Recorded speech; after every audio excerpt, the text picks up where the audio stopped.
Hello friends. आज की video की शुरुआत करते हैं हम अपने वीकली एनालिसिस से। और कल हमने वीडियो आपके साथ शेयर नहीं की थी। और वो वीकली एनालिसिस में हमारी जो चर्चा थी वो ये थी कि निफ्टी जो है 23,600 से 800 के बीच में अटेम्प्ट कर सकता है। अगर 800 के ऊपर बाजार चला गया तो जबरदस्त शॉर्ट कवरिंग आ सकती है। और अब देखिएगा उस दौर के अंदर बाजार आ गए। तो कल का जो बाजार है वो काफ़ी क्रूशियल है कि मंदी करने वाले प्लेयर्स दोबारा से एग्रेसिव होते हैं या अब एक बाजार तेजी करने के लिए आएगा और एक जबरदस्त शॉर्ट कवरिंग यहाँ पर देखने के लिए मिलेगी। निफ्टी बैंक की बात करें तो हमारा मानना था कि भाई 50,000 50,200 का एक ऐसा दायरा, अगर इसके अंदर बाजार जाता है और इसको तोड़ के अगर बाजार ऊपर की तरफ निकलता है तो 51,200 51,400 तक के दायरे जो है आने वाले समय में शॉर्ट कवरिंग में जा सकते हैं। इस बात की काफ़ी प्रबल संभावना है। लेकिन ये जो लेवल्स हैं जहाँ पर बाजार अभी खड़ा है, यानी कि 23,600 से 23,800, ये एक सप्लाई जोन है। यहाँ पे एक जबरदस्त सप्लाई आएगी। और इसी तरीके से 50,000 से 50,200 ये भी एक जबरदस्त सप्लाई जोन है बैंक निफ्टी के लिए। तो जहाँ पर बाजार अभी हमें दिख रहे हैं, तो कल के लिए अगर हम बात करें तो कल हमें लग रहा है कि यहाँ पर एक सप्लाई आएगी।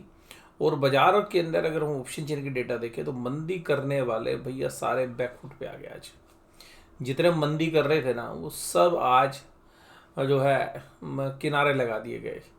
ऑप्शन रीड चेन के जब मैं डेटा देख रहा था तो जो कॉल राइडर्स थे भाई उस जबरदस्त अनवाइंडिंग देखने के लिए मिली। दूसरी बात क्या है कि जो एफ आईज और डी आईज और साथ में प्रो जो अकाउंट्स हैं, तो डी आईज को तो हटा देते क्योंकि उनके ज़्यादा एक्टिव होते नहीं, लेकिन एफ आईज जो प्रो अकाउंट्स हैं वहाँ पर जो कॉल उन्होंने बेच रखी थी वहाँ पर उन्होंने जबरदस्त जो है अनवेंडिंग की है, यानी कि पोजीशंस कुछ कवर कर लिया, यानी कि मंदी करने वाली पोजीशंस अपनी काटा लिया। तो वो भी हालांकि बहुत एग्रेसिवली नहीं हटाई है, लेकिन अब यहाँ पर बाजार ऐसी परिस्थिति में जहाँ पर कि मेक और ब्रेक वाले जो लेवल्स हैं, तो इन लेवल से या तो बाजार पलटेगा, क्योंकि अब ये जो लेवल्स हैं मैंने आपको कहा भी था कि अगर 50,000 के ऊपर अगर बैंक निफ्टी बंद हो जाता है और उसके ऊपर फिर जो है लगातार वहाँ पर सप्लाई आएगी और वो सप्लाई अब्जॉर्व करके बाजार 50,000 के ऊपर और 50,200 के ऊपर अगर चले जाते हैं तो आप ये मान के चलिएगा कि बहुत ही शॉर्ट टर्म के अंदर ये जो मंदी है ये ख़त्म हो गई है। और बाजार दोबारा से अगर तोड़ के 50,000 के नीचे दोबारा चला जाए और निफ्टी बैंक जो है 23,300 के नीचे चला जाए तो फिर दोबारा से मंदी करने वाले प्लेयर्स एग्रेसिव हो सकते हैं। तो मेरा मानना ये है कि अगर हम टेक्निकल चार्ट्स पे देखें तो एक रेजिस्टेंस जोन के अंदर चाहे निफ्टी की बात करें चाहे बैंक निफ्टी, दोनों उस दौर के अंदर चल रहे हैं। अब जहाँ तक बात करें कि क्या घटनाक्रम चल रहे हैं, तो देखिएगा कनाडा और मैक्सिको के ऊपर जो टैरिफ 25% लगाने की बात यूएस ने की थी वो सब बैकफुट पर आ गए। और जो काउंटर अटैक जो है कनाडा ने किया और मैक्सिको ने किया, तो फिर उसके बाद जो है कहीं ना कहीं एक सुलह जो है होती हुई नज़र आई। हालांकि जो चाइनीज़ जो प्रोडक्ट्स हैं उनके ऊपर जो है 10% का जो टैरिफ है वो लगा दिया यूएस ने, और फिर उसका काउंटर अटैक जो है चाइना भी कर रहा है। और जो पेट्रोलियम प्रोडक्ट्स जो है उनके ऊपर चाइना ने भी टैरिफ लगा दिया है जो यूएस से चाइना के अंदर आते हैं, यानी कि जो भी इम्पोर्ट्स होते हैं।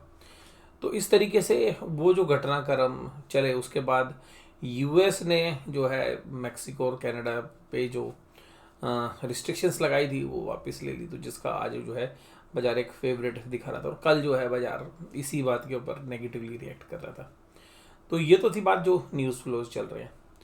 और अब बात ये है कि बैंकों के जो शेयर्स हैं उनमें आज तेजी क्यों थी, और सबसे खास बात ये कि इस हफ्ते आनी है क्रेडिट पॉलिसी, और इस क्रेडिट पॉलिसी के अंदर अगर रेट ऑफ इंटरेस्ट कम होते हैं, जिसकी काफ़ी संभावना जो है व्यक्त की जा रही है, जो एक्सपर्ट्स हैं मार्केट्स के वो ऐसा एंटिसिपेट कर रहे हैं कि 25 बेसिस पॉइंट तक कट आ सकता है। तो अगर ऐसा होता है तो जो एनबीएफसी कंपनीज हैं उनकी जो कॉस्ट ऑफ बोरिंग्स है वो रिड्यूस हो जाती हैं, और बैंकों के लिए भी जो है थोड़ा सा फेवरेबल रहता है, क्योंकि जो एफडी के जो रेट्स हैं वो रिड्यूस कर देते हैं, और वहाँ पर एक बेनिफिट जो है क्रेडिट ग्रोथ के अंदर भी देखने के लिए मिलता है, और सस्ता कर्ज जो है बैंकों को भी उपलब्ध होता है, साथ में एनबीएफसीज को भी, तो जिससे उनकी प्रॉफिटेबिलिटी पॉजिटिवली इम्पैक्ट कर सकती है।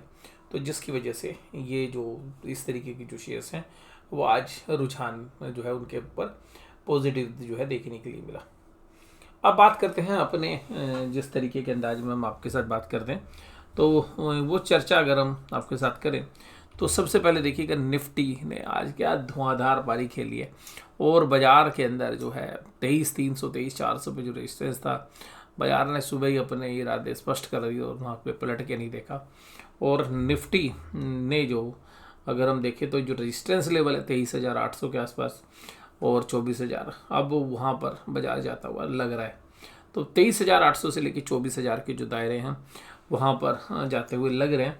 और उसके बाद जो 24,000 के आसपास मुझे लगता है कि फिर बाजार रुक जाएगा। 23,800 से 24,000, तो 300-400 पॉइंट की गुंजाइश अभी और बनती है। लेकिन ये बात आपने ध्यान रखनी है कि ये जो 24,000 का दायरा है ये रेजिस्टेंस लेवल का काम भी करेगा, और साथ के साथ यहाँ से रिवर्सल के चांसेस भी बन सकते हैं अगर पॉजिटिव आउटकम नहीं आता है तो। और बाजार 24,000 तक की जो है दौड़ लगाने की हिम्मत दिखा सकता है। तो क्योंकि जिस तरीके का आज प्राइस एक्शन है, ऑप्शन चेन के जो डेटा हैं वो बयां कर रहे हैं कि बाजार शायद अभी थोड़ी और तेजी करेगा। Reliance, HDFC bank, Larsen, Infosys और आईसीआई बैंक जैसे शेयर्स आज तेज थे। ट्रेंड ब्रिटेनी या नेस्ले और आयशर मोटर कमजोर थे। एडवांस डिक्लाइन रेशियो भी काफ़ी समय के बाद पॉजिटिव थी। अगर हम बात करें जो दिग्गज शेयर्स आज चले तो उसमें एनबीएफसी आप देखेंगे, श्रीराम फाइनेंस, फिर LNT, Bharat electronics, Adani ports, IndusInd bank, Tata motors जैसे जो है शेयर्स है। उसके बाद अगर हम बात करें कि भाई जहाँ पे कमजोरी थी तो वहाँ ट्रेंड और ब्रिटेनिया जैसे शेयर्स थे, जहाँ कंज्यूमर की जो इनकम है वो बढ़ सकती है क्योंकि इनकम टैक्स रिफिल जो है रिलीफ होने की वजह से जो है कुछ एक्स्ट्रा पैसा जो है क्लाइंट्स के पास आएगा, रिटेलर्स के पास आएगा, तो उसकी वजह से जो रिटेल परचेजेस हैं वो बढ़ सकती हैं। इसकी उम्मीद में जो है कुछ चले भी थे पिछले 2 दिनों में, तो वो आज जो है थोड़ा सा कूल ऑफ होते हुए नजर आए। निफ्टी बैंक ने भी देखिएगा 50,000 के ऊपर जो क्लोजिंग दी है, ये एक स्ट्रॉन्ग क्लोजिंग जो है हम मानते हैं। हालांकि अब इसका एक और जो है हमें इंतजार करना पड़ेगा कि 50,200 के ऊपर ये जो ट्रेड करेगा। तो निफ्टी बैंक देखिएगा 50,800 से 51,200 के बीच में जो है दायरे ले सकता है, क्योंकि ये जहाँ पर बाजार अभी रुक रहा है ये 50,200 का एरिया, ये काफ़ी बड़ा रेजिस्टेंस जो है बाजार के लिए है। 50,200 के ऊपर अगर हम क्लोजिंग देते हैं तो 1000 पॉइंट की रैली और जो है निफ्टी बैंक में जो है हम एंटिसिपेट कर सकते हैं। लेकिन 51,200 बहुत ही ज़बरदस्त रेजिस्टेंस है और उसको पार करना इतना आसान नहीं है।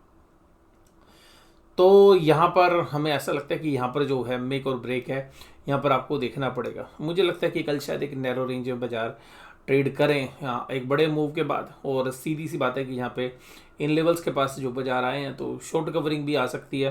लेकिन शॉर्ट कवरिंग आने से पहले एक सबसे खास बात यह है कि एक सप्लाई आएगी, तो उस सप्लाई को जब तक बाजार ऑब्जर्व नहीं करेगा तब तक ये संकट के बादल जो है गहराए रह सकते हैं। तो यहाँ पर बहुत क्रूशियली आपको देखना पड़ेगा कि इन लेवल्स को तोड़कर 50,200 के ऊपर बाजार सस्टेन कर पा रहे हैं या नहीं कर पा रहे हैं। एचडीएफसी बैंक, एसबीआई, आईसीआई सारे दिग्गज बैंक जो है आज तेजी में थे। उसके बाद अगर हम बात करें एफआईज ने आज कैश में 809 करोड़ की बहुत समय के बाद खरीदारी की है और डीआईज ने बिकवाली की है। उसके बाद अगर हम बात करें एफआईज ने इंडेक्स के जो फ्यूचर्स हैं उनमें भी दमदार खरीदारी की और जो स्टॉक के फ्यूचर्स हैं वहाँ पर भी 7,400 करोड़ से ऊपर की खरीदारी की है। तो ये जो डेटा हैं ये एफआईज के डेटा भी थोड़े से पॉजिटिव होते हुए जा रहे हैं। वो टेक्निकल चार्ट्स पर भी आपको दिख रहे हैं। पुट कॉल रेशियो निफ्टी की हालांकि स्लाइटली जो है ओवर बोट की तरफ जा सकती है, तो अगर 1.3 के आसपास अगर जाती तो हालांकि मोमेंटम जो है अब बन गया है बाजार में। अब ये देखते हैं कि ये मोमेंटम इस रेजिस्टेंस लेवल पर जहाँ पर दोनों इंडेक्स खड़े हुए हैं इसको पार करके ऊपर जाते हैं नीचे जाते हैं। तो अभी जो बाजार है वो नो ट्रेड जोन के अंदर है। यहाँ पर जो है स्पेशली अगर बाजार ऊपर की तरफ जाते हैं तो तेज़ी करनी चाहिए, और अगर कमज़ोर हो जाते हैं तो फिर दोबारा से निफ्टी बैंक जो है 48,500 48,000 के लिए जो है तैयार हो जाएगा। और अगर नहीं होता है तो नीचे की तरफ रुक नहीं करता है तो फिर बाजार अभी 1000 पॉइंट निफ्टी बैंक स्पेशली हो जा सकता है, और 300 से 400 पॉइंट अभी आपको निफ्टी में भी जाने की गुंजाइश बनती हुई नज़र आ सकती है। अब बात यह है कि जो सारा गेम बिगड़ा है उसमें 2 चीज़ों की चांदी हो गई है। यानी कि लोग कहते हैं भाई सब चांदी हो गई, यानी कि चांदी का मतलब है कि चांदी का भाव जो है 1 किलो का आज तकरीबन 1250 रुपये बढ़ा, और 2-3 दिन से चांदी जो है चांदी ही हो रही है। और चांदी के साथ जो है सोने की बात करें तो सोने में भी 300 रुपये चढ़े हैं। और कल के सेशन के अंदर बिटकॉइन में अच्छी गिरावट थी लेकिन आज वो रिकवर कर गया। लेकिन गोल्ड ऐसा है कि भैया चाहे बिटकॉइन गिरे चाहे कुछ भी गिरे, चाहे शेयर बाजार गिरे या चढ़े, बट गोल्ड जिस तरीके की रैली कर रहा है इंटरनेशनल मार्केट के अंदर भी, और उसका कोरस्पोंडिंग वैल्यू जो इंडियन मार्केट में ट्रेड होती है वो उसमें भी एक गजब तेजी जो है देखी जा रही है।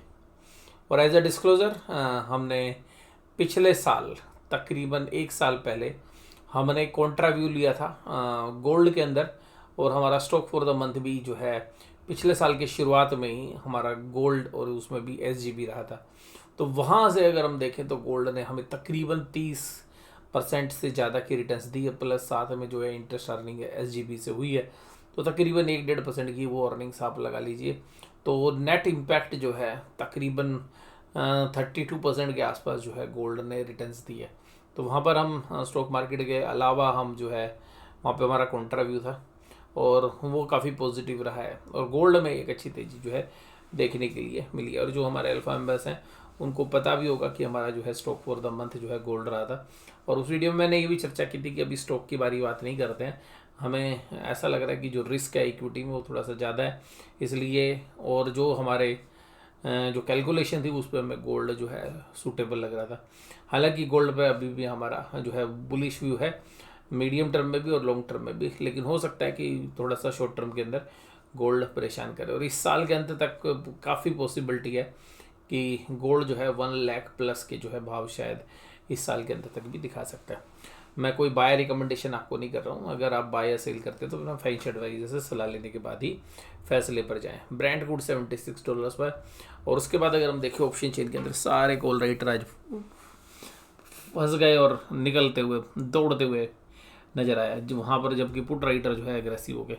लेकिन ऐसा पीछे भी पिछले 15-20 दिनों में पहले भी हो चुका है, लेकिन जो है हर बार जो है मंदी करने वाले बाद में एग्रेसिव हो जाते हैं। तो देखते हैं इस बार जो है तेज़ी वाले कहाँ तक बाजी मारते हैं या दोबारा से मंदी वाली जो पोजीशंस हैं वो बिल्डअप होती हैं।